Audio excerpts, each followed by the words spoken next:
your attention, please. It's time to start our meeting and our graduation. If you will, please silence your phones, please. Okay, thank you. I call this meeting of the Devine Independent School District Board of Trustees to order at 7:03 p.m. Let the record show that a quorum of board members is present, that this meeting has been duly called, and notice of this meeting has been posted in accordance with the Texas Open Meetings Act, Texas Government Code, Chapter 551. Let the record show that trustees Carl Brown, Allie Bugenhausen, Chris Davis, Carrie James, Henry Moreno, Renee Frieda, and Nancy Pepper are present. We will now call for Ms. D to come up and start our graduation ceremony.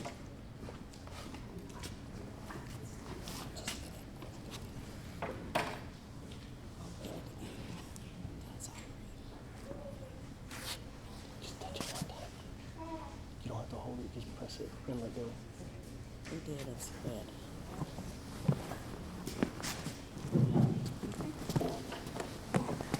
Technology, we're just not raised with it. Okay. Good evening, ladies and gentlemen. Please have a seat, silence your cell phones. We are ready to begin. As we proceed with tonight's ceremony, please do not move around in and around the aisle so you do not block anybody else's view. We also ask that you remain seated through the entire ceremony out of respect for those students who have not had their name called yet. At this time, please rise and acknowledge Devine Learning Center, Fall 2024, as we begin the processional.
For the national anthem and the Pledge of Allegiance.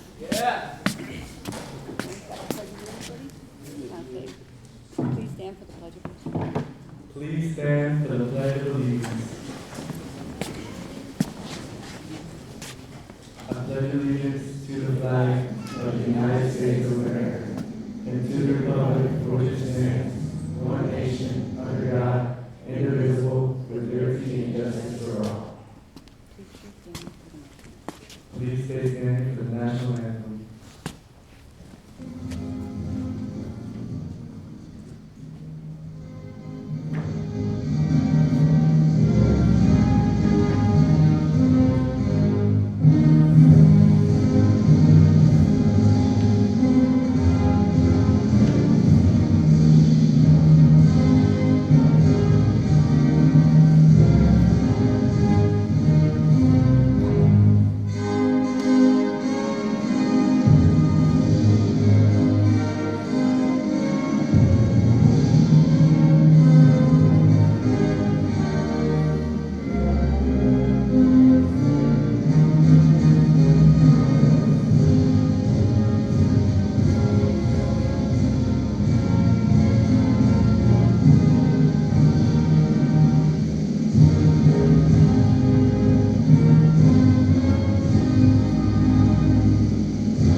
Now we're going to have Mr. Dominique Valerio will lead us in the student opening prayer.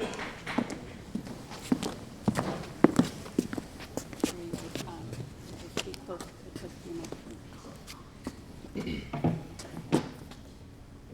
we could please bow our heads for prayer. Father, for this life and day that you have given us. I pray for this day to be as beautiful as you created it to be. I want to thank you for giving us the strength to accomplish the task that we were given to us. With your strength and your willpower, we were able to overcome these tasks. I ask that you bless and bring prosperity to my peers and everyone in this room. Bless everyone who was there to push us in the right direction and lift us up when we felt like we couldn't do it. Without them, we wouldn't be here standing here before our friends and family. I pray that in the future, when we face challenges that are too big for us to handle, we turn to you. I said in Isaiah 41:13, for I am the Lord your God, who takes hold of your right hand and says unto you, do not fear, I will help you. Just talk off. I pray that whatever we do, we give it our best and give it to you. For you have a plan for us, with this being the start of your plan for each and every one of us. I thank you, Heavenly Father. Amen. Amen. Please be seated. Please be seated. Let's see if it's turning up on the computer.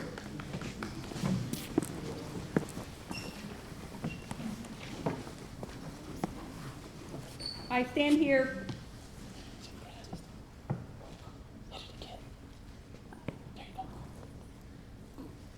Battery's dead. Is that everybody?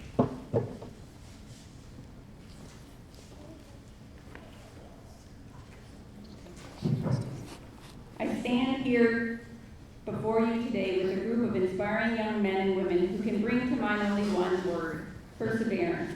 I have known these students for many years. I have seen them grow from being young teenagers to young adults. Along the way, they have tried, fallen, pulled up their bootstrings, and tried again, more than once. All these students have made it to their senior year in high school, and a few lost credits along the way, when I'd like to say life happened. And again, it got them off track. So close. With this opportunity given by both Dr. Grandjean and the members of the board, all these students picked themselves up once again and persevered. Miss Brenda Kilpatrick, Mr. Cadena, and I are so proud of them, and also honored to have been able to work with them. Welcome to the graduation ceremonies of the fall 2024 graduation class. On the behalf of the staff of the Devine Learning Academy, we wish the fall of 2024 congratulations and continued success in your future. Dr. Grandjean, President Pepper, members of the Devine ISD School Board, I certify the fall of 2024 Devine Learning Academy has met the graduation requirements as mandated in board policy and the state of Texas to participate in this commencement ceremony. Members, please stand to congratulate our graduates. You ready? John Matthew Escalante. Son of Patricia Plata Rafi and James Escalante. Gabriela Cristina Gonzalez. Daughter of Navidad and Guadalupe Gonzalez. Faith Alexandra Medrano, daughter of Tiburcio and Naomi Medrano.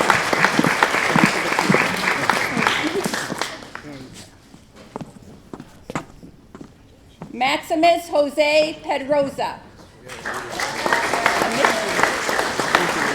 daughter of Rosa Pedroza and the late Jose Pedroza. Trinidad Torres Hernandez, son of Arturo and Maria Hernandez.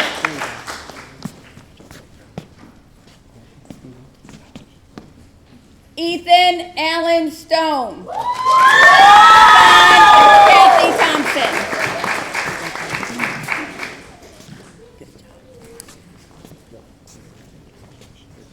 Dominique Diaz Valerio, grandson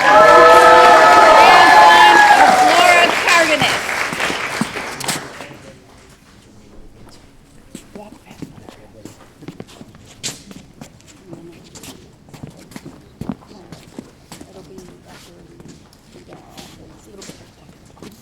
May have your be seated.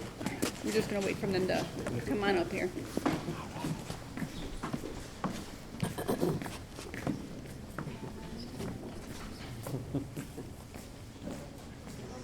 going different ways.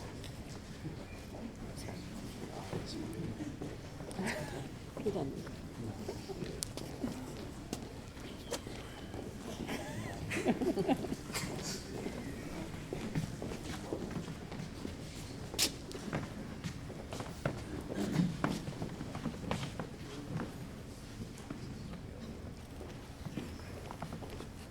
You did good, Valerio. Give you a second to catch your breath. There we go. Okay. Fall of the 2024 class, please stand. Class of the fall 2024, please move your tassels. Ladies and gentlemen, I present you the fall class of 2024.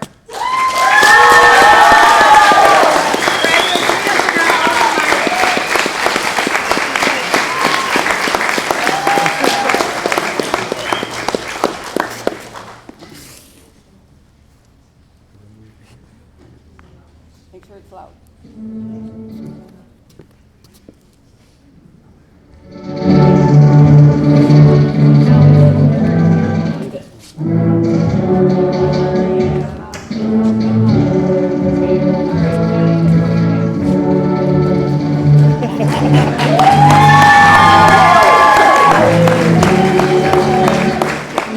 Okay, go ahead, you two. And then you're gonna go over there and take pictures. You wanna take your hats with you? Whoever, you know where your hats are. You didn't throw yours? Oh, okay. No, you can pick them up. You want this? Yeah.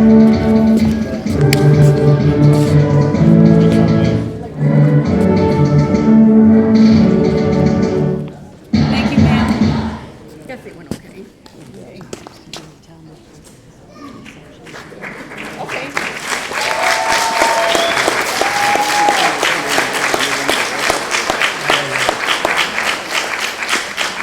Ladies and gentlemen, there will be a reception next door for the graduates for pictures and reception. If you want to join us over there. Okay, is that good? Getting better, right? Okay, let's continue. We have next the recognition and presentation with Mr. Todd.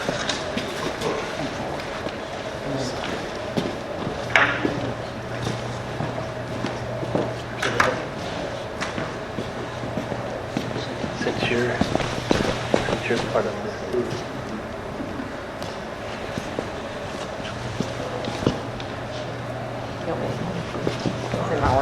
It's working now. All right, thank you for coming, everyone. School Board Recognition.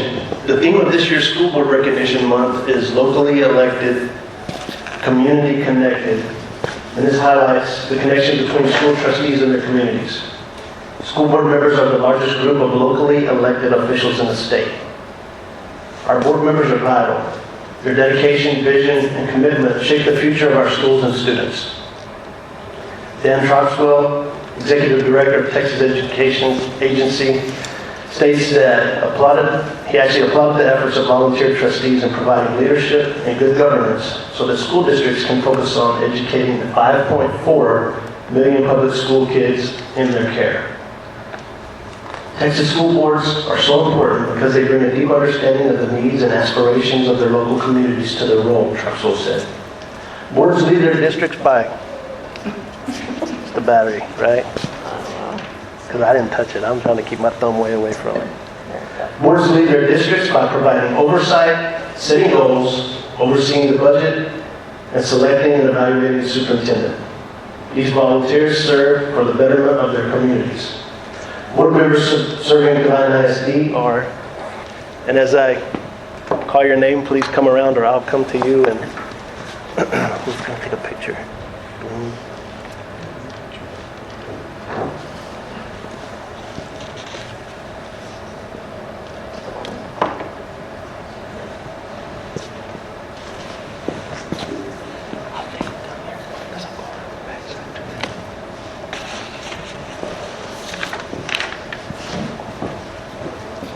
Our board president, Ms. Nancy Pepper, 16 years of service.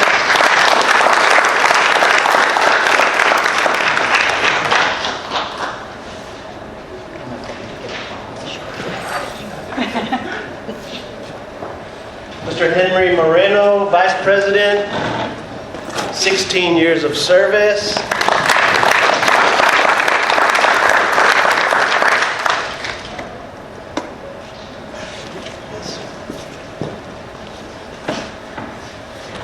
Mr. Carl Brown, 18 years of service.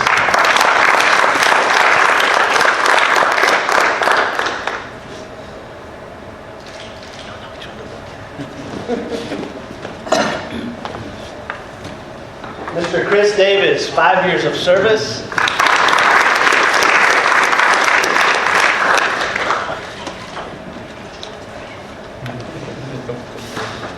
Thank you. Ms. Renee Frida, 5 years of service.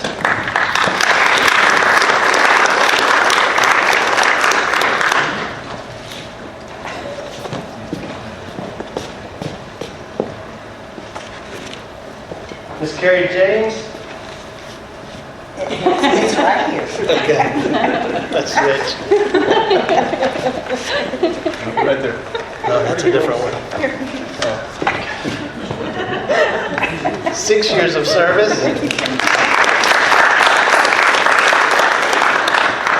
I caught it twice.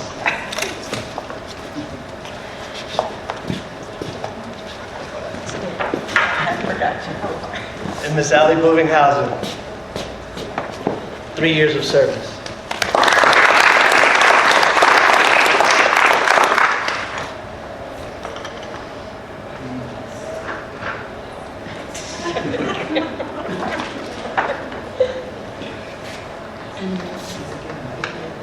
Okay.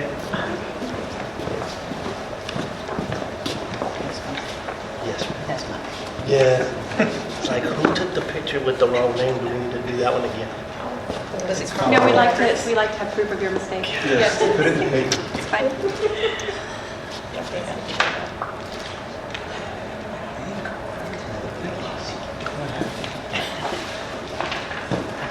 And personally, I appreciate everything that you guys do for the school.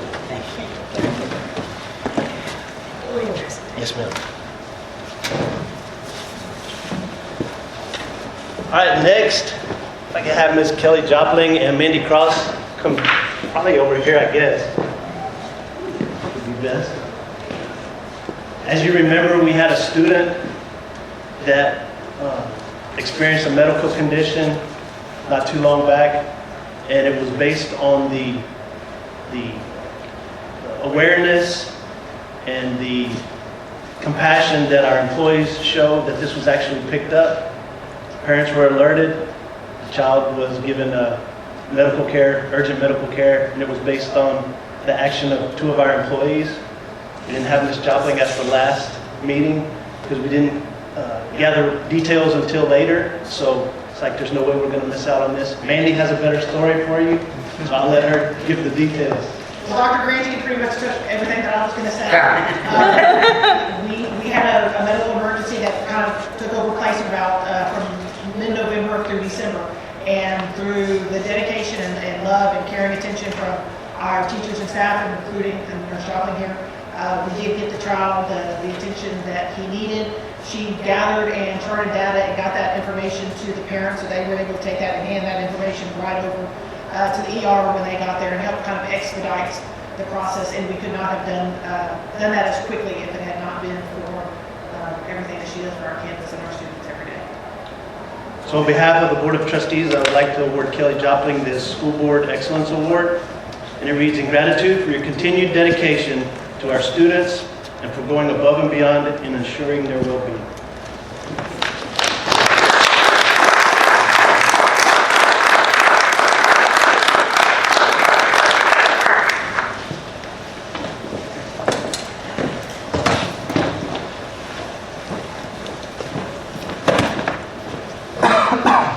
Okay. We have anybody for citizens? Citizens arrest. All right, next we'll move into our administrative reports. We'll first start with the superintendent's reports. All right, that was super quick.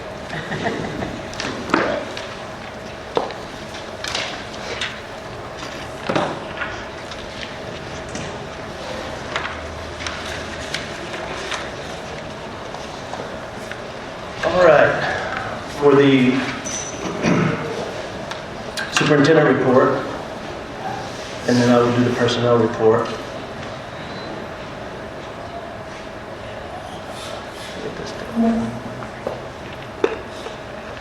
All right, for our board priority 1, increase student success, continue a tradition of student achievement. As you still know, or you're still aware, the Texas Education Agency A through F ratings have not been presented, but you can go to the 2023 A through F Accountability and Developmental Materials website. It'll keep you posted. That probably is going to be our best bet. I would imagine we don't get these released anytime soon, so I'll keep everybody posted. The portrait of a graduate is complete and will be presented tonight to the trustees and the community. This is an integral part of the strategic planning that we're doing and we're completing through the help of the Center for Successful Districts. It's our Texas Strategic Leadership Partnership with TEA. On Wednesday, December the 6th, a core group of 30 district employees met and completed this action through the help of our cohort coaches, and Mrs. Pepper was in attendance, so if you want to know anything about it, you just ask her. Texas Education Code requires that all students be screened and tested as appropriate for dyslexia and related disorders at appropriate times during the school year. Grade 1 screenings must conclude no later than January 31st, 2024, and this is done through our special education department. Mrs. Hagdorn is familiar with the process and has it under control. We have initiated the application phase of the teacher incentive allotment as offered through the Texas Education Agency. It's an opportunity for our educators on our campuses to earn additional funding through superior performance. We'll continue to report on this development as it is extremely complicated. The intricacies involved, I've explained a little bit. We have 90 measures that we need to meet before March. So as we progress, I'll keep everybody informed. Principal check-ins are still being scheduled for the second semester. We didn't do anything in January because February is when we will have our budget meetings and principal evaluations happen as soon as the budget meetings are over the same day. Continued safety campus visits each week for the to compliance with our new state initiatives that were put forth in the last legislative session. This is done in an effort to continuously improve. Every day we find something that we can probably do different. We've applied for the second version of the Safe Schools grant. We received $1.1 million, as I've explained, through the Safe Cycle 1. There's a process that we have to go through, though. We have to meet all the criteria that were established for our funding grant that we received when Mr. Wendell was here. That was $250,000. It's when they gave us like 50 cents per child or something like that. I don't remember what it was. And then if we were not able to meet all the conditions under that grant, we applied for Cycle 1, which is $1.1 million. As soon as we do a collective assessment, submit that to TEA, we can apply for Cycle 2, which could be anywhere from $2,000 to $3 million. So we'll find out based on the recently adopted language through the Texas Education Agency. Requires each public school board to adopt a library collection development policy, and Ms. Rotram was in the process of fine-tuning this to bring something for the board.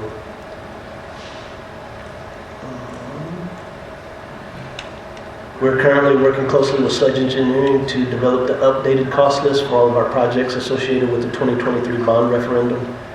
We had a group Zoom with Casey Sledge on Friday, January 12th, and we're recalculating those costs. I think he has just submitted the updated site plan to us. Jerry will be reaching out to the Board of Trustees Facilities Committee, Mr. Brown, Mr. Davis, and Mr. Moreno, so that we three can meet, make sure that we have our priorities in the same line of thinking that we initiated the bond process with, and then we'll bring that to the board to overlook. That's kind of the short and skinny of it. If there's any questions, please let me know.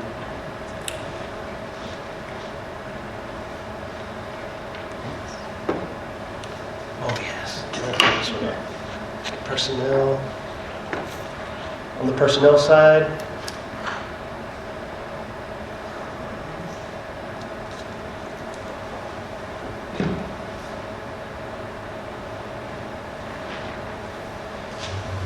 currently evaluating positions and needs for the 2024-2025 school year, and these will be the subject of conversations in the budget meetings that I mentioned before.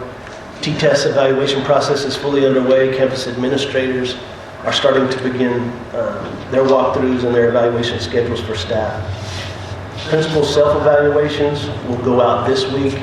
That way they'll have those filled out whenever they come to the budget meeting. We discussed that before I complete their evaluations. APs and principals are following up on their drill schedules for the 2023-2024 school year, along with what is required through the government's orders for school safety and new legislative requirements. As you're aware, the 5th special session of the Texas legislature ended and no major accomplishments were decided in the area of school funding. A 6th special session is predicted to be called soon. Before that happens, we have been invited to a legislative group training at Lytle that will be initiated by Brian Woods, the former superintendent of Northside. He's a very active advocate for school legislative action. So hopefully everybody will get the invitation. Jerry's already sent out. If you're able to come, it would be very interesting. Coordinated lock drill through a partnership with the local county and DPS officers will be held in the spring. We'll do that when it's a little bit warmer because we spend a lot of time outside. Any board member that wants to come by and visit this and watch it in action, please let me or Jerry know. I'll sign you up and you can walk with me. And that is the personnel. Okay, thank you. Anybody have any questions? Let's go through our other central office reports and just let me know if you have any questions. I'll call them out. First, Ms. Beadle's report on curriculum and instruction federal programs. Director of Student Services, Ms. Dawn's report. Director of Special Education, Ms. Hagdorn's report. And business reports from Shannon. Principals' reports from all of the different campuses. Okay, and the director's reports. Okay, no questions on any of them. All right. On the consent agenda, I would like to ask that we pull out of the consent agenda the budget amendment number C, so that can be discussed separately. So if we can have a motion to approve the consent agenda, that would be with the A, B, and D, which is the minutes, the board training calendar, and the donations from the Education Foundation and the Athletic Boosters Club. Not the stipend. Pardon? That as well, E as well, correct? Yes, I'm sorry. Madam President, I move to approve the consent agenda A, B, D, and E. I have a motion by Carl and a second by Henry to approve the consent agenda items A, B, D, and E. All in favor, raise your right hand, please. Thank you. Pass the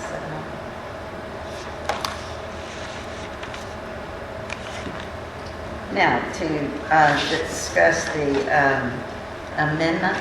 If you will notice on the amendment, it includes $125,000 for band uniforms.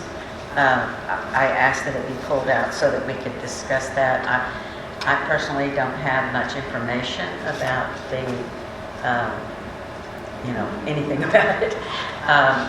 When we originally talked with them back last year, I think they wanted to make it in 2 budget cycles.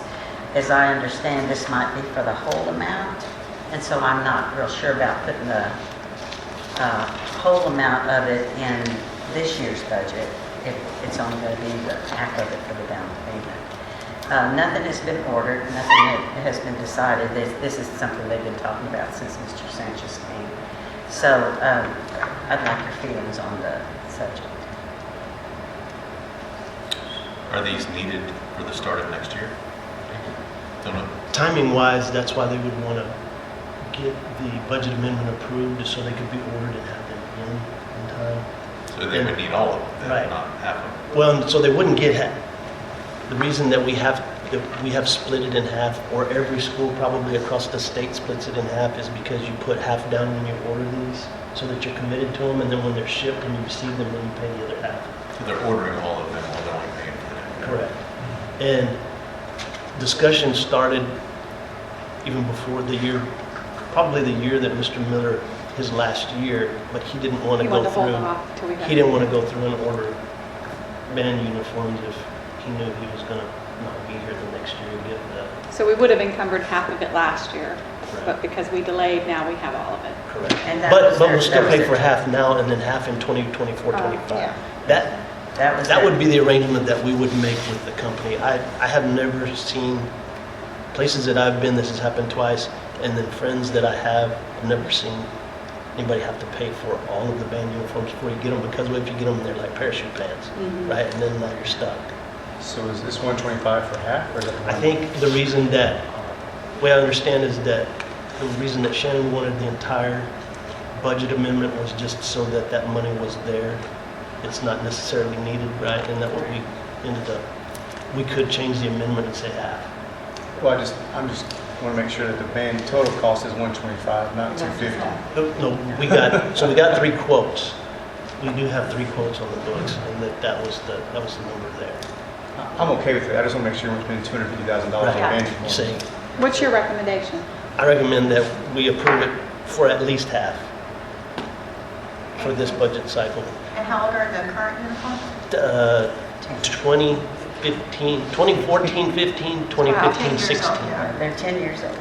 And And these haven't been picked out because, like I said, when I first got to Devine, I remember the story about how the band uniforms were put together, and, you know, we would definitely have the board look it over before we order. We just want to have it. To where they're not pink or I was going to say they're in the school colors, right? red. From what I understood from Jerry, and I think she talked to Shannon, that they will come back and present to us what they are ordering. This is just to put the money into the budget so that Shannon has the funds for them to go ahead and place the order. Because there's one of the quotes I saw was $92,000. Right, there was one that was like 108, and I didn't see the third one. So when they come back, well, they're gonna have like a model of what it looks like. I'm sure it'd be like our school colors. a mock-up. The ones I've seen are, like if an architect was gonna come and present a building, they do a draw like that, or they may have one, somebody come model one. I don't know what they did for you guys last time. The one I've seen, We didn't do anything. we did at the last place, we only had about like 30. So there was 3 bids, 125, 90, The one I remember the most was 92. and And we took the 108, highest I one, think, is yeah. 125. And I 108, think so between we- That 90. would be 125, so we took the highest bid.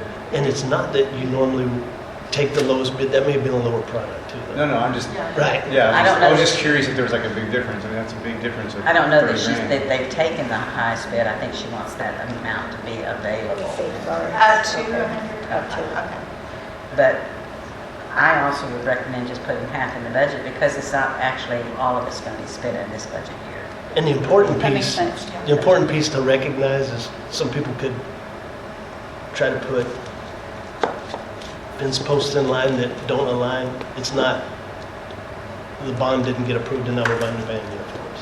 This has been in play for 2.5 years, so Yeah. we just want to make sure.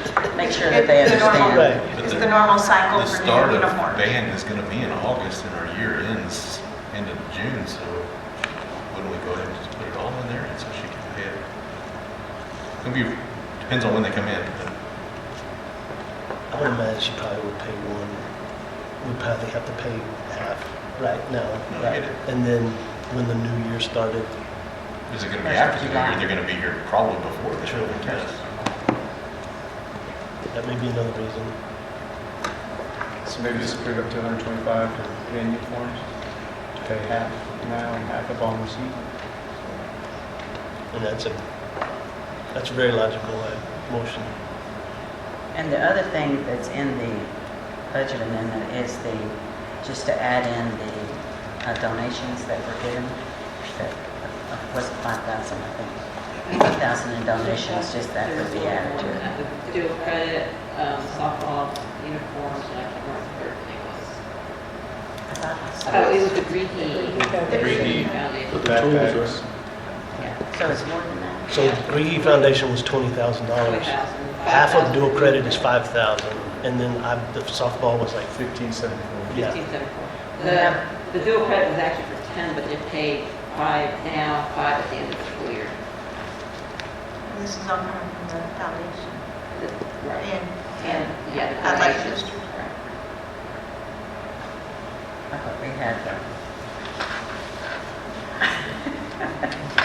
Okay, so what is your pleasure then? We will need a motion to go ahead and approve this budget amendment for the 125 as well as the rest of the budget amendment.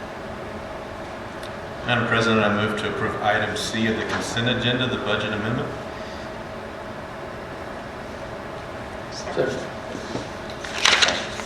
I have a motion by Paul and a second by Carrie to approve item C, the budget amendment for the consent agenda.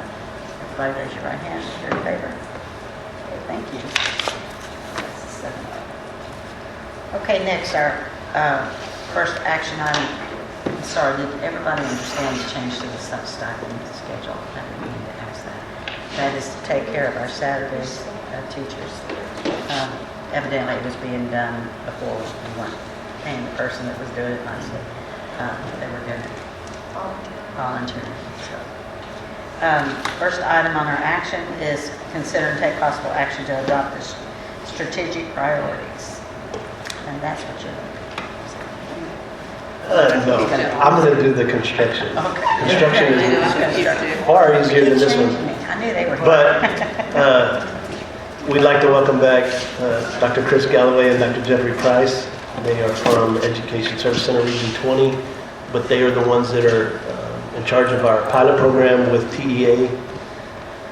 The Texas Strategic Leadership is grounded in the Effective Districts Framework. It used to be the Effective Schools Framework that were for recovering schools that were not performing, but it was working so well that they ramped it up to be able to offer to an entire district instead of campuses. And this is designed to support superintendents and leadership teams to strategically plan for performance and manage research-based best practices towards reaching our goals and mission. What they're going to present for us today is our strategic priorities that go along with our strategic plan. So I'll turn it over to these fellas. Awesome. Madam President, Board Trustees, Dr. Grandjean, thank you for the opportunity for us to come speak to you guys. I know you guys have a busy night, so I'll try to get through this as quickly and efficiently as possible, but if you need me to slow down at any point, please tell me to slow down. If you have any questions, let me know. We're excited that we got this pilot started with Devine when we first met you. We were working on the framework and it's really come together nicely. So to date, we provided the district with leadership coaching, developed a portrait of a graduate with your committees and your stakeholders. Your leaders have attended learning labs in other districts that are considered exemplar districts. We've completed a landscape analysis, and Dr. Price will talk a little bit more about that in a few moments. And we've developed a set of strategic plan priorities with the stakeholders and communities that you guys have here in the district. First and foremost, this is the portrait of a graduate. So a portrait of a graduate is actually what we anticipate the district seeing being a graduate when they graduate. So when your graduates walk across the stage, these are the things that your communities have identified as the most important attributes that they should have, and they are in ranked order how they rank them. So resilient, ethical, emotionally intelligent, proactive, effective communicator, and a creative innovator. So this portrait of graduate is important to start with because this is the end result. It's like backwards planning. So once we identified what the district portrait of graduate should be, then we started looking at what would be the priorities to help those graduates get to this point. And then from there, once the board adopts priorities tonight, then we'll come back to your committees and they will develop the goals and action plans that will help us get there. So based on the data, they'll see the gaps. So where's the district at now? Where do we want to be as a district? And then how are we going to get there? And that's what we're going to talk a little bit more about right now. You're going to see this is the strategic planning committee working really hard looking at data. You saw we had a pretty large group of stakeholders. The next round, we're going to have even more stakeholders that will be present at the table. So these are the strategic plan priorities. There's 3 of them that the committee came up with. We believe in a supportive environment for every stakeholder. We believe in developing and supporting highly effective personnel. And we believe in maximizing every student's potential. So these are very vague priorities. When we start breaking down the goals, the next steps for our committees is we're going to have committees that are focused on these goals individually, and they're going to start developing, or these priorities individually, they're going to start focusing on goals which will get very specific and into which areas these fall into and how do we get to those points of view. And I'll come back to Ms. Pepper in a minute because I know you're probably going to ask me about that 4th priority we talked about during the committees. So the next step for us is the board hopefully will adopt the strategic plan priorities this evening. We will have champion committees that are created. 3 to 4 goals are going to be developed from each priority, and there's going to be 3 to 4 action steps for each of those goals. And then a district alignment will begin once that's completed. So the board's role in all of this is to adopt these priorities. Once these priorities are adopted, then the committees will run with it and start developing the strategic planning goals and the action steps that we will take to move the district forward.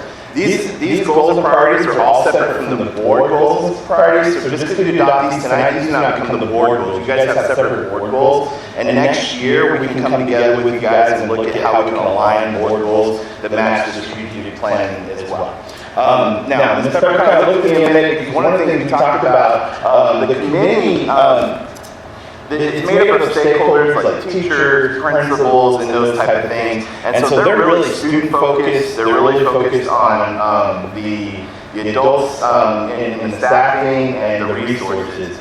The one thing that they don't necessarily think about as much, and this is where the board comes in, is the fiscal piece, right? And so what I had told, promised Ms. Pepper at that meeting is that I would have a 4th possible goal that the board could add to this in addition to it, which is a fiscal responsibility goal, and I'll pass this out to you guys right now. It's a real short 1-sentence goal. We want to just take one, pass it around? Yeah, Go back to my teacher day. So if the board would want to add this goal, we can. You probably already have this as one of your board goals as well, but we believe in managing a fiscally responsible budget that supports the strategic priorities. The last thing we want to do is, okay, so we have a strategic plan, we come to the table, and we say, okay, our action step is to buy all these programs. That's not our goal, right? And so we want to make sure that we work with the resources that we already have in the district, and we try to focus on that as much as possible. Next step, I want to add an additional opportunity for you guys, and some of you who've been on the board for a while may be familiar with Lone Star Governance. So Lone Star Governance was originally created as a way to help boards that may be struggling to come together and learn more about how to work together. There's some mindset training. What I would tell this board is that I'm being trained as a Lone Star Governance coach. And there is an opportunity, there's going to be a Lone Star Governance 2.0, which is going to be not focused on the remediation of a board, but more of helping change the mindset and move forward as a board in a more cohesive unit to govern. And if it's something that this board might be interested in, keep that in the back of your mind. I would actually be your coach. And so in addition to me being a coach for Dr. Grandjean and the principals and assistant principals, there's an opportunity to have that ability for you guys to get your own coach as well and go through some trainings together, team-based trainings. Part of the LSG framework is vision and goals, systems and processes, progress and accountability, advocacy and engagement, and synergy of teamwork. So there is an alternate shift, there's a shift in the Lone Star Governance. We're revamping it right now as a state, so it's actually changing. So if you've been through it before, it's going to be a little different than what you've experienced in the past. I do want to ask Dr. Price, before you guys decide to ask questions, to talk about the landscape analysis a little bit, what data we brought to the table for your stakeholders to come up with these priorities. So we conducted something called a landscape analysis. We got the ground truth, right? We can all say, this is in my heart of hearts, this is what's happening.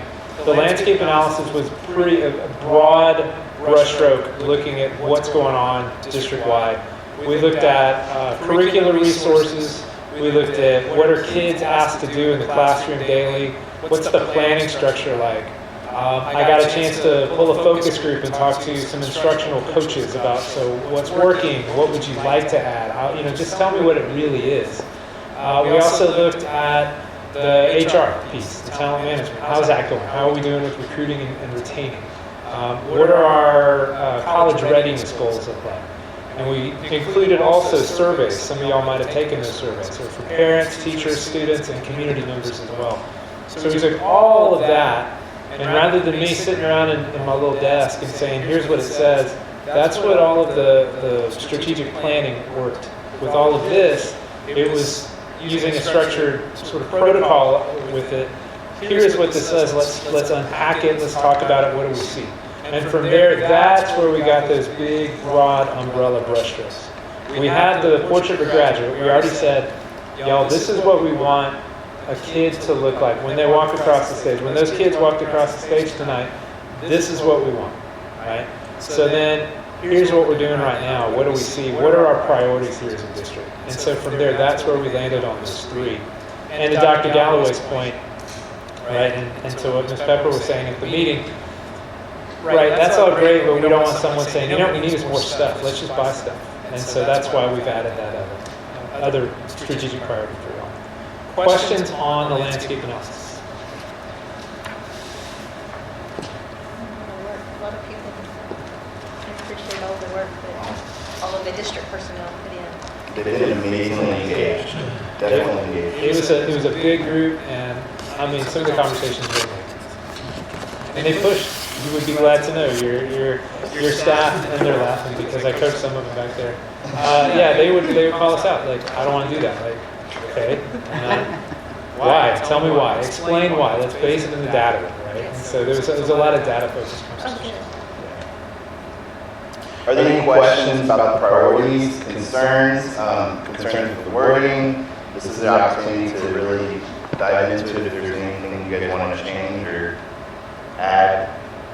Didn't you kind of mention like the changes that everybody's been going through for the last 2 years, kind of growing pains? It kind of leads right into this program that, Yeah, so we may have mentioned this when we were here the first time we presented it, just sort of a refresher. This is a pilot this year and next year, but this is one of the commissioner's top 3 priorities. And now we're starting to see LSG is moving under our framework. We see that school improvement is starting to move under our framework. So we anticipate in the next 3 to 5 years, every school district will have to go through this, and they'll have to pay for it. And so right now, if you were to put a price tag on what we provide, it's anywhere from $45,000 to $60,000. So it's really a great opportunity. And we're learning as we go, and we really appreciate everybody who's been a part of it and how patient they've been with us as well. and our principals may not have a chance to visit, but central office staff, directors, and principals all fall under one of these 2 guys and we get executive coaching. Mine's every Monday morning at 9 o'clock, so Yep. he gets to cheer me up and get me ready for the week.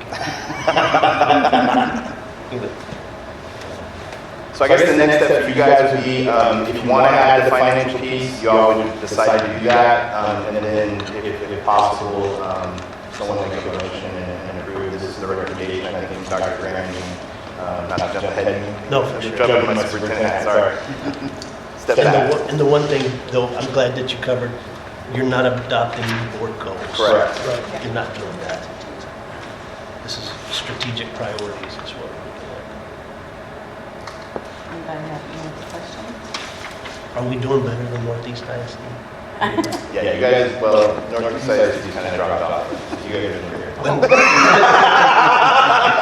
Only because there's like 100,000 kiddos there. Yeah. It's a slight difference. Yeah. How do you feel about adding the fourth? Yeah, I say add the fourth one. Then I would need a motion, please. Do we have to have separate motion to add the fourth? No, we'll just add it, yeah. Okay.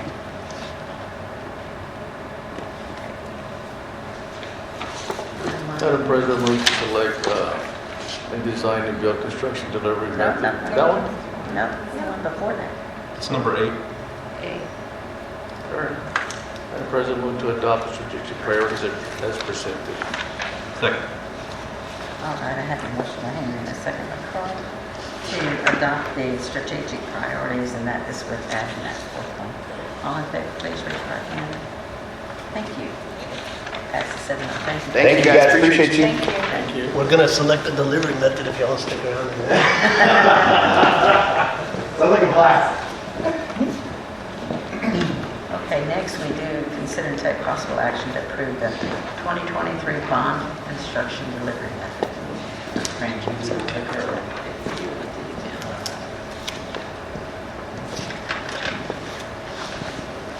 So we got our conversation mixed up with Casey, thinking that he was coming to present. But he said the service that we're going to have, they're going to review, we're going to hire them as our third-party administrator for our bond funds, which is probably one of the best ideas you can have. I've seen it in action at a district in Central Texas to where that type of service was able to come back and caught double billing for contractors somewhere in the neighborhood of about $800,000 on a $40 million bond. So they will review all contracts, projects, the agreement that we had. He said, but it doesn't mean I'm at every board meeting to hold your hand, so you're gonna have to put your big boy pants on. I said, okay, I can handle this one. So what we have here is a Region 13 Facilities and Construction Training Series slide deck. This is what Casey and them used to deliver their training at Tasby, if you've ever been to one of those scenarios. So setting the 50, these are pretty quick. Some of these you're not going to want to read every word on here. But as you know, Tasby board policy requires our board to select delivery methods for construction projects. And there's 6 different versions that we can use. No bid, competitive sealed proposals, design build, construction manager agent, construction manager at risk, and job order and contracting. So 2 of those are highly unique, especially number 6. Not many use that one at all. So we'll go through these. So low bid, as you can imagine, is it we design it, we bid it, and then you build it. It's very transparent.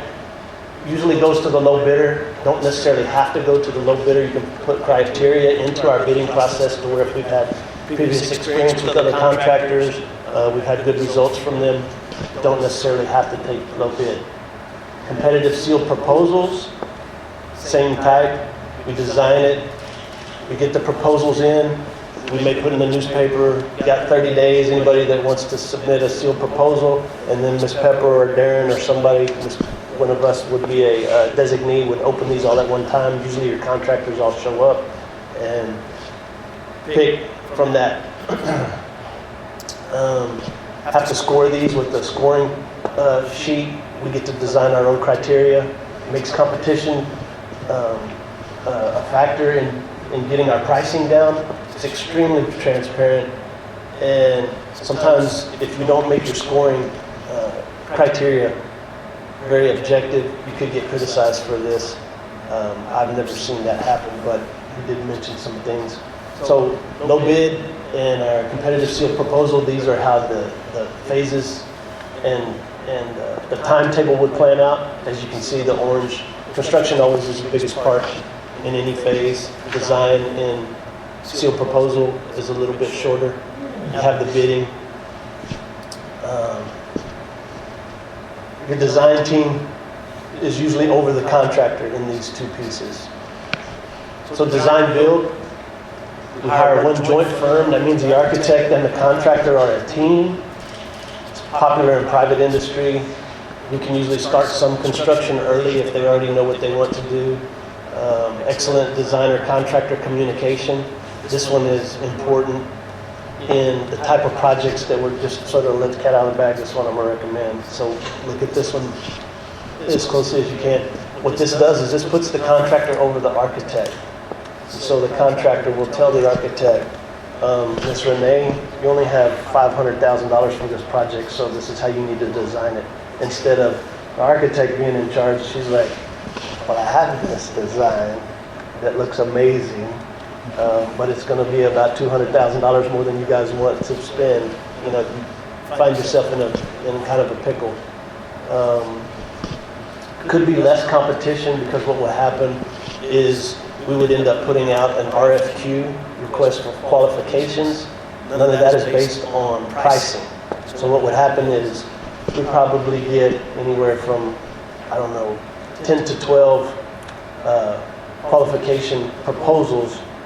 We will have a committee. I can have up to 3 board members on the committee. Places that have been before, that's what we've done. We've actually had 2 board members. But since we have a facilities committee, it probably stands to reason that all 3 of you guys could be there. We interview 5. It's kind of like superintendent selection process. We're going to get 30 or so proposals. We narrow it down to 5. We interview them. We decide, hey, this is probably the best fit. Our third-party administrator would probably be able to help us because they've worked with everybody from Laredo to Amarillo. And you're talking about Casey in that regard? Yes. Not that he would be the decision maker, but we have him sit in because he could be able to help. And he will also help review? Yes, absolutely. No, not just narrow down the contractor, I'm No, talking yeah. about review the contractor. Review the qualifications. I've seen it work well, and I've seen it work not so well. Sure. Especially if we're going to have trouble getting folks to come. But there has been conversation already, just kind of feeling out the industry. And we have about 5 very reputable parties that are interested in coming. Even though our scope may not be $100 million like a North Side, but the type of work that we're looking at and the design phase will probably not be that intricate. I know he said that there's an architect that only does like 2 jobs per year that's on the verge of retirement. I said I would really like to be a part of that. So that's exciting. Our design build phasing looks something like this. Construction can overlap design, which is helpful, especially if there's stuff that doesn't need a lot of drawing, it doesn't need a lot of architect work. And our design team and our construction team are combined. So construction manager agent. So an agent is hired as a professional consultant, or if we have somebody on staff that would be skilled in that profession. Normally large school districts or large cities will have somebody who operates in this capacity. I'm sure San Antonio probably has 10 of them. I don't know. We contract with each trade person. It'd be like if Chris goes and builds his house, and he goes and gets a loan for $300,000, and then he contracts with each electrician, and he contracts with each plumber, and he puts your own slab in and all of that stuff. It's helpful on some projects because you can monitor costs, although it can also get to be a headache if we're pulling from all these different directions. The contractor has the people that he works with, and they're responsible to work with him when he needs them on their schedule. You might have the slab poured and you need the framer to come in, and he said, well, I can't get there for a month and a half, and the electrician wants to be there in 2 weeks. So that it gets to be, if we're not extremely influential and probably a large-scale organization, this one is going to be difficult for us to use. Construction manager at risk. We'll select them before the bidding and qualification fees, but they will just give us a guaranteed maximum price. I'm not comfortable with that. I don't know if anybody else would be comfortable, because some of these others, our design build, if we come in and get all the projects, and so we're going to under-promise and over-deliver on everything that we do. That's what we want to try to make happen. And then we come back and we still have funds left over. We'll be able to upgrade some other things that are necessary. This one, our contractors usually pay the percentage, as you've often seen in an architect do your project, said that you would get good competition on bids, pending your construction manager at-risk effort. How far is he gonna go and just dig and dig and dig and find the best prices for us, or is he gonna say, okay, well, I got 3, let's move on? This one typically costs more, but offer more options. Same risk to the contractor as traditional methods. We're going to be responsible for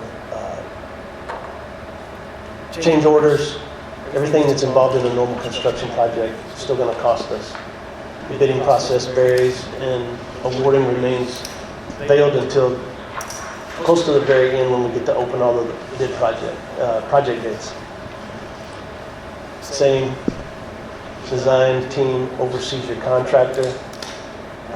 You don't have any design phase and construction phase overlap each other. Not that that's so important, but sometimes it's good because if there's smaller projects, we're designing the high school downstairs change, but we also want to be working on the intermediate vestibule. The architect could already have that design and working on it because it's the same 2 people, and we're not having to go out. And for example, we don't have to get a sealed proposal on each one of those projects. Time is your friend. Job order contracting, this is for maintenance, repair, alteration of work, recurring nature. A lot of what there are companies out there that will stop by. I've only had probably 2 stop by here, but normally they'll stop by superintendent's office, give you their card, and they say, hey, I represent Renee and Henry and Carrie and Nancy. And Nancy's a painter, and Renee's an air conditioning person, and Henry's a roofer. What can we do for you? And they'll try to package deals. It's helpful, but not likely for what we're going to do. So in your method selection, the right method varies depending on circumstances of each project, trade-offs to each one, obviously, in different scenarios. Each method works, has its own advantages and disadvantages. This is just to recap the 6 that we just talked about. What I would recommend to the board is that we entertain design build. And I made some notes here. It's very easy in the very beginning stages because next week we can put out an RFQ and see what we get back. If this one doesn't work, we can easily switch gears. If we look at all the teams and we see somebody we don't like, we could change our delivery method. It's much easier to change delivery method from design build and go to another stage if we want to. If that doesn't work, I can't imagine that this is not going to get us some really good people. But at most, if we go with design build and it doesn't work out, we don't get any teams. At the worst, it would put us 30 days behind. And what we're working with right now, 30 days is fractional in terms of what we're about to endure. Endure is not nice. What we're about to experience, exciting experience. So they would be able to work on several projects at one time? Definitely. It's not that we have to choose one and do it and, No, ma'am. No. And we probably, it's going to be, we're almost going to have to work on several at a time, for sure. Especially during the summer. Yes, ma'am. Can I give you that? What is this facilities committee? If the facilities committee want to tell us what you want? No recommendation. I'm okay with design build. It's going to be great that Casey's going to help us manage it because we can get either one. We did the firehouse on the design. Was that what y'all did? It worked pretty well? Yes.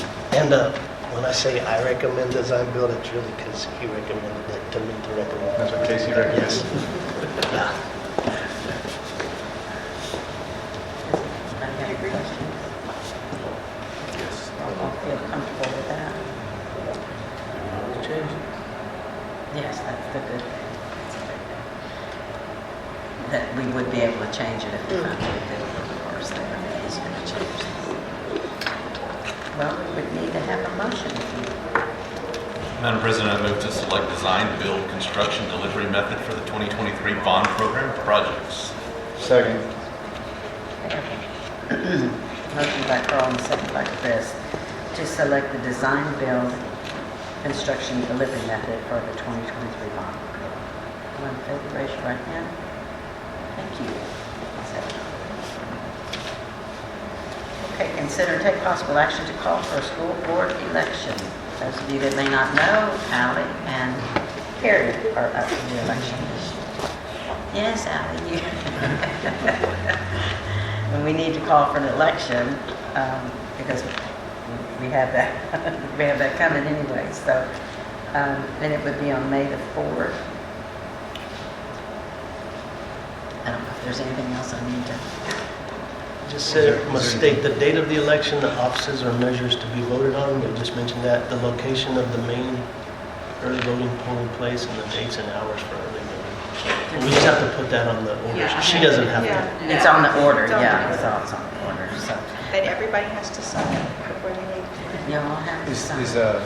any other elections going on at this time, or is it just the school? I don't know. Is any, The city may have an election. if the city does not have an election, then we go to the county and get help from them. But we would go with the city if we agree with the contract. I know there's like a primary like in March, but it won't be the same day. So we'll get to review what they're going to charge us from the Yes. city before we say that we're going to do it with them. Yes. So, I mean, we're gonna have to agree on it. I don't know that they'll tell us the exact amount. Well, they should be able to say the exact amount. If they have an election at the same time, we share the cost. But if they don't, then it's up to us to pay the cost, but that's when we go to the county and check with them. Right, okay, that's what I was curious, just to make sure. Make sure I'm saying this right. If the city's having an election, we have to do it jointly with them. Yes, we're required to. But we can have the county run it for us. We don't have to have the city run it for us. Oh, really? And we're working on an election contract with the city. Why just like, as far as fees, I mean, Right. they're having one and it costs 30, they're not going to charge us 30 to cover their half. Oh, yeah. That's all I was curious, we get to Yes. review what they're going to charge us for. And they are working on a contract with them. Okay, good. Make sure Because that'll all costs compromise are covered correctly. cost of meals, or hours paid to people. Right, I just want to make sure it's all fair. Yeah. Okay, do I have a motion on that? Madam President, move to call for a school board election for districts 1 and 5 to be held on Saturday, May 4th of 2024. Second. Okay, I think I heard Henry and Carl. Thank you. Okay, I have a motion by Chris and a second by Henry to call for the school board election for districts 1 and 5. All in favor, raise your right hand. Thank you. Okay, next, consider and take possible action to adopt a resolution regarding a weather-related school closure. Most of you knew we had a school closure on the 15th. We've had to do this before.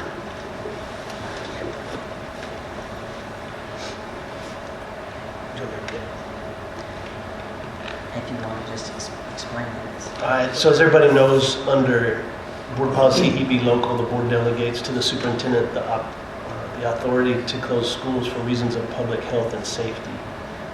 And so Monday, January 15, 2024, we're going to do a late start. It was staff coming in for training based on some reports that we had 5 maintenance personnel and the county commissioner out driving the roads for us. And when Darren told me that he ran off the road and got a call from Mr. Gonzalez just leaving New Braunfels and said that he saw 2 accidents, we're like, it's not worth bringing everybody in.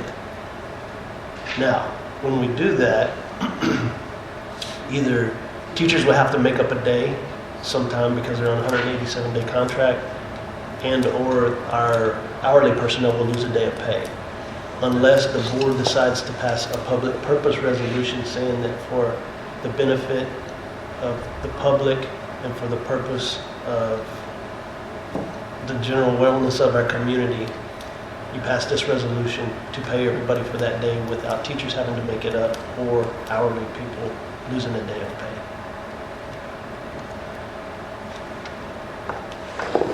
basically you're agreeing to pay everybody for that day.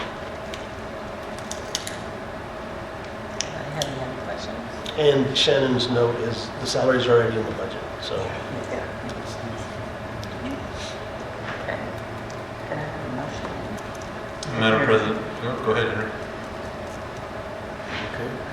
Madam President, I need to adopt resolution regarding weather-related school closure as presented.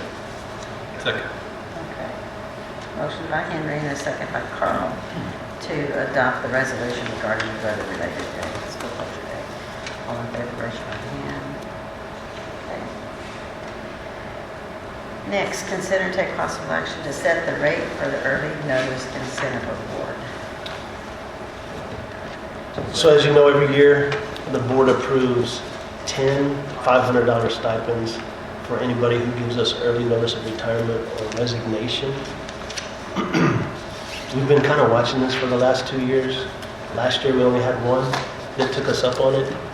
And, I mean, I've talked to some people that I've had a relationship with that have left under this note. And the issue with that is that once you turn in this on the deadline, I don't know, it's in March, somewhere around there, you can't use any more, no more than 10 days of leave before the end of the year, or you forfeit the stipend or you don't qualify for it. And then some of them tell me, well, you know, their daily rate can vary anywhere from $200 to $400. So why do I want to take this $500 and I can't take any more than 10 days? And they may have, I don't know, some people have 40, 50 days of leave, and you don't get paid for that. It doesn't carry with you.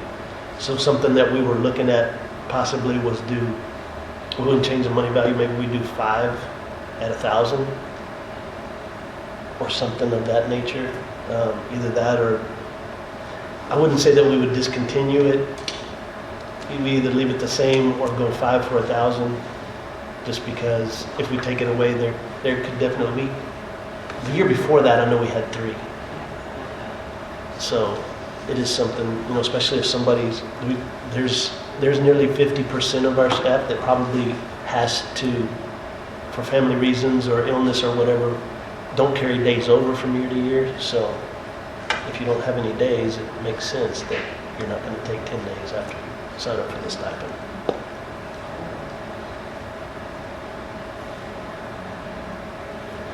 Basically, what we're saying is we can do either or.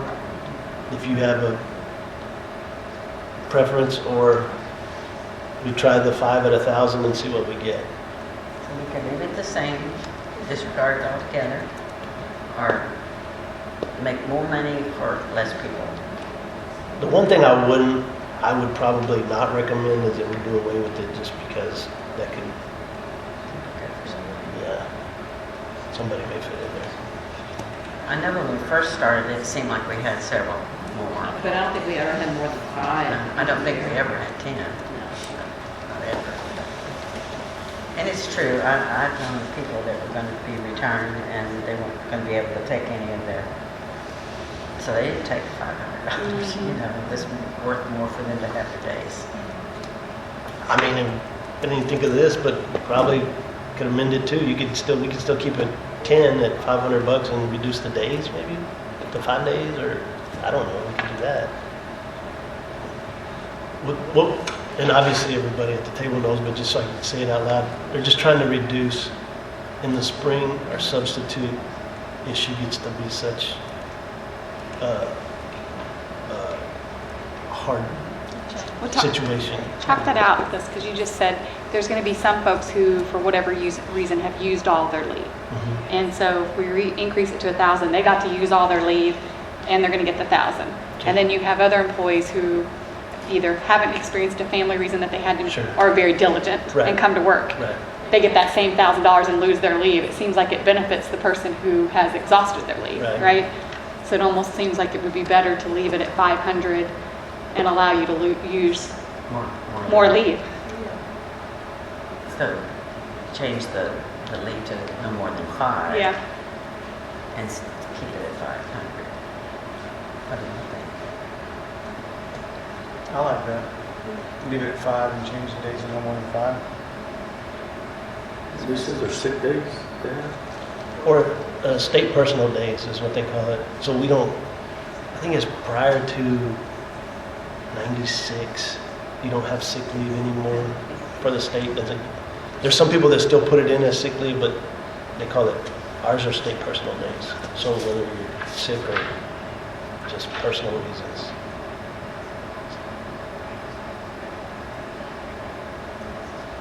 Leaves the same because of days. And local, we give them 3 local, 5 local, and six. I got 6. We get It 6. depends on how many. Oh, right. days you work. Depending on if you're 187, 206, or 226.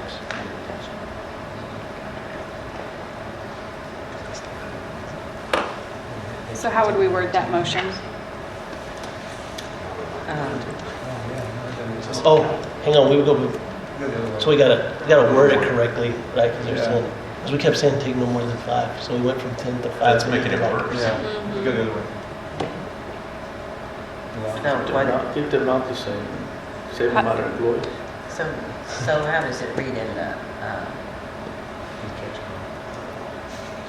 A contract employee who submits his or her early notice of resignation or retirement on the date established by the superintendent and prior to the regular March board meeting shall be eligible to receive an early incentive notice award. Rate of this notice award shall be established annually by the board.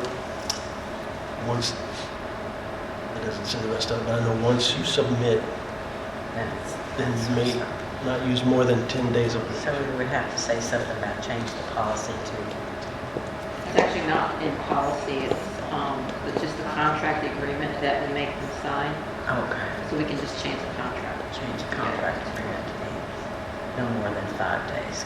So do you have to have a motion for that other part, or can it just be direction? I don't want to make it 5, that would be worse. Yeah, I don't want to You make don't it make it 15. 5, you make it 15. Or, Add to it, not take away from it. Or you could do a percentage of their leave that or they none, or have no Yeah, days. why wouldn't you want them to take their days if they're earned? I mean, if they would have taken it before, it wouldn't matter. What's it matter if you take it after? Just because it's, We're trying to save subs, but we're Yeah. trying to find teachers to replace them. Because the way the policy reads, you can't take more than 3 days in a row, so then probably every week they would take. But then they're technically, if it's a hardship to the district, their supervisor doesn't approve it, but we talked to the attorney too. This is when you start denying leave, then you get yourself in a bind. But I guess if they had 30 days, they could take 3 this week and 3 next week and 3 next week and 3 next week and use them up. Let's do 1,000 for Yeah, 5. children suffer. 5 employees. Yeah. What do you, Carrie, what do you think? How would you I word would say no more than the 15 it? days. 15. So can we just do a motion to say that we set the rate for the $500, Right. but we increase the number of days that they can take by 5? Correct. Yes, ma'am. What is it? There's It's- April and May only, so they would take 15 days in 2 months.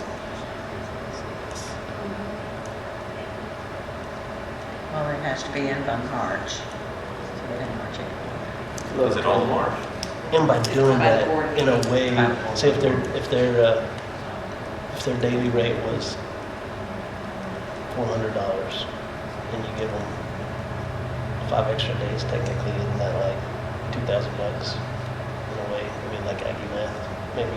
You know what I'm saying? Like they're getting to take more but days. at least they're not losing. That's Right. the thing. They can take them and not losing. It's probably worth it to not be held up to Because the last minute to try to find something. Otherwise, if I was a good planner, I would have just used mine in the first semester. And then I would come tell you and cut this $500. So the only person that's getting disadvantaged is the person who didn't manipulate the system. So don't create something where they have to feel like they have to do that. And do you have the motion done? Yep. I move to set the rate for the early notice incentive award at $500 per employee for up to 10 employees, increasing the amount of days that each of the 10 employees can use after the notice by 5.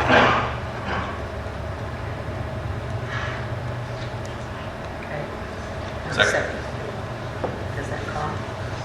Okay. Motion by Renee and a second by Carl to award the incentive, give the incentive award, early notice of 500 for up to 10 and increase the number of days by 5. Okay. All in favor, raise your right hand. Thank you. Passes 7. Okay. Consider take possible action to change our March board meeting date. They're just returning from spring break. And we will be coming back that Monday, so they're asking that we change it to the 25th. This would be the day that they would have, so we are right at the end of March. So they would only have April and May. So, does anybody have any problems with that date? Anybody? A motion, please. Madam President, move to change the March board meeting date to March 25th, 2024, as presented. Second? Second. Right. All in favor, raise your right hand. And put that on your calendar. Todd, can I Okay, ask I you a think we're question? finished with the regular. Can I ask a question before we go in? You can tell me if I should ask this in closed session. So I saw the notices that we're going to be on a boil notice. Is that true? It is true. Yeah. The schools are part of the list. Starting on the 27th, right? So what will that mean for us? How will you handle that? So we started conversations today at 1 o'clock.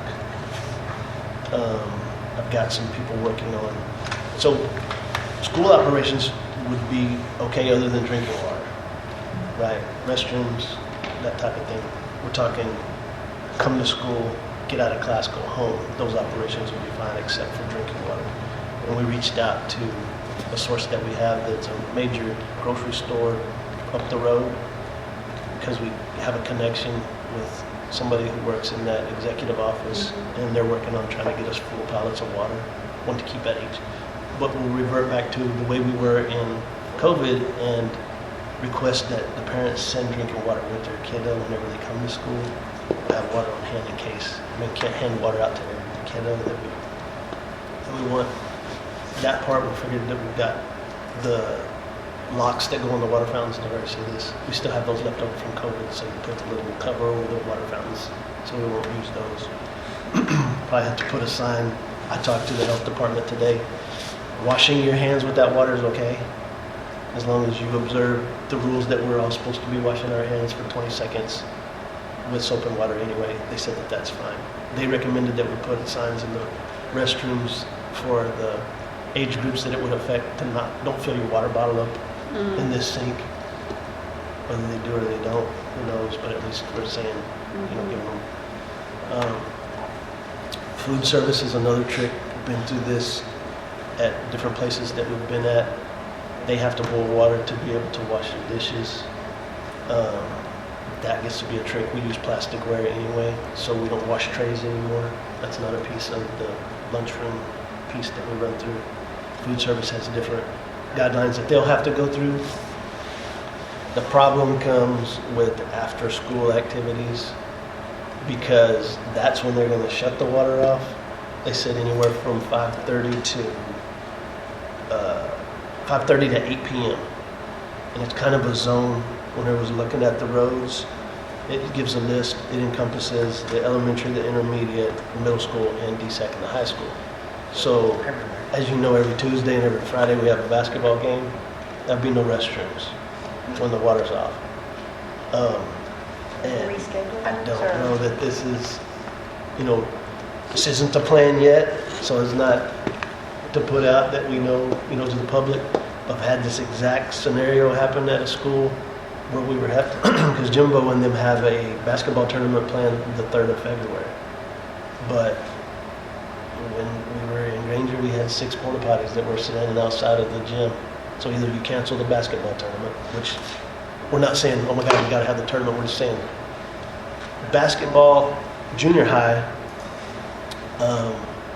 philosophy, we could go play at the other team's court, right? It's a developmental league. We're trying to teach them the game.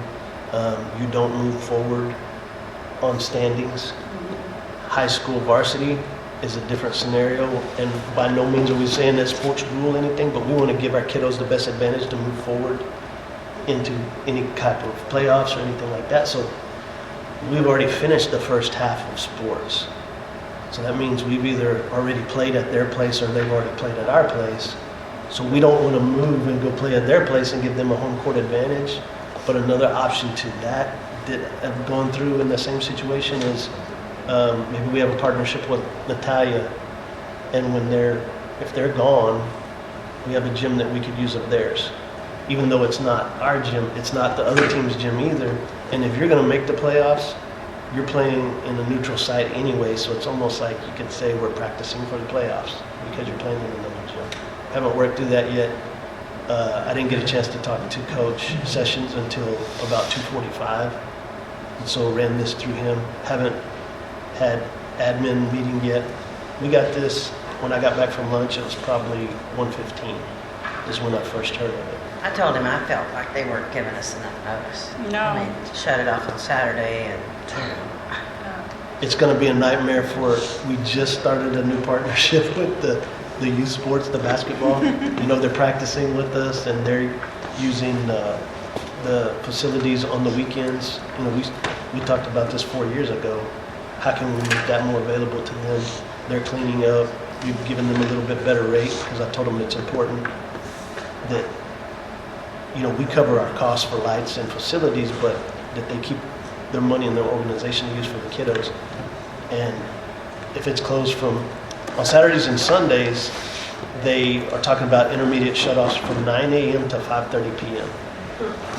And so I think basketball starts at 9 and is probably over at 5. So they're not going to have any facilities. Reschedule that. Citywide thing, is that for? No, it's not citywide. So I could tell you, Certain streets. I've got a copy of We this. don't have to go that here. I think we're just kidding. It might be your house though. Oh, I'm sure I'm a part of it. I know it's Mandy's neighborhood. I know it's your neighborhood. Do you know how far did it reach over across the street from you? For the. Shut off? water Oh, yeah, shut. pretty real about this. No, but like Chris and them's neighborhood? Probably, because it's at the intersection, right here, just kind of corner to the middle school by, that's going to Chris's house from, 2200. Because after the first conversation, and then my mind goes into chaos mode, then you start thinking of other questions to ask them. The way I understand it is that, like, all the pieces of the puzzle are put together, and so now they have to disinfect the lines and open all the valves and move things around at one time. It says 21 days. I was told that there's a contingency week in there that it may not. Maybe they could do it in 14 days. Yeah, if I say that and get them in trouble out loud. Well, Or planning. So, that's a good thing. I just felt like they should have given us more time while we planned it out. Any other questions? Junior high tournament. Yes, sorry. And it's a junior high basketball tournament. Yeah. Not that those are no less important, but sometimes it's easier to make those an alternate thing. Okay, I'm going to close this part of the meeting. The board will now, beginning at 8:39, go into closed session in accordance with the Texas Open Meetings Act for the purpose of discussing items listed under Texas Government Code Section 551.1074 and 551.082. No final actions, decisions, or votes to be taken while the board is in executive session. All right, thank y'all for coming and staying. I left the cupcakes in my truck. Does anybody want cupcakes? I'll bring them in. Okay, I'm gonna go.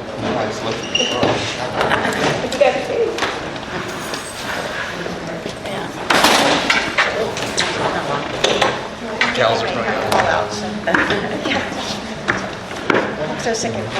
How many?